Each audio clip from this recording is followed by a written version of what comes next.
వచ్చేసేలేమ్మా ఏదో అని పెద్ద మాటలు మాట్లాడాను. ఆయన ఒకటే మాట అన్నాడు. ఒక పేపర్ ఇచ్చాడు, పెన్ ఇచ్చాడు. పేపర్ తీసుకో, పెన్ రాసుకో, ఒక కవిత రాసుకో. నేను ఎవడైనా అడుగుతాడా? నీ జీవితాంతం పేపర్స్ ఇస్తా, నీ పెన్ ఇస్తా, నీ కవితలు నువ్వు రాసుకో.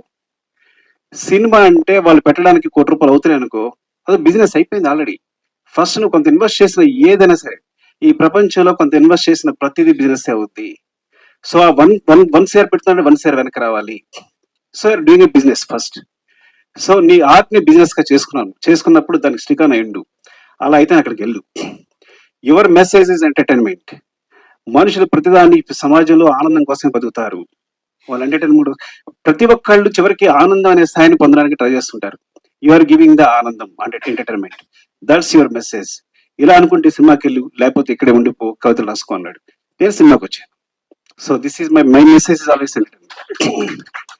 బట్ సమ్ టైమ్స్ ఎంటర్టైన్మెంట్ తో పాటు మెసేజ్ చెప్పగా వస్తే అది బోనస్. ఇంకంతగానే అదృష్టం ఉంటుంది.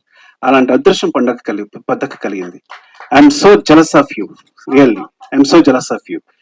I see you like this here. ఎప్పుడు గాంధీతా చెట్టు సినిమా చూసిన తర్వాత ఇప్పుడు చెప్తున్నాను, ఇప్పుడు చెప్పలేదు చిన్నదాని అని. నేను అక్కడ చూసాను, నేను సినిమా చూసినప్పుడు. Really awesome really.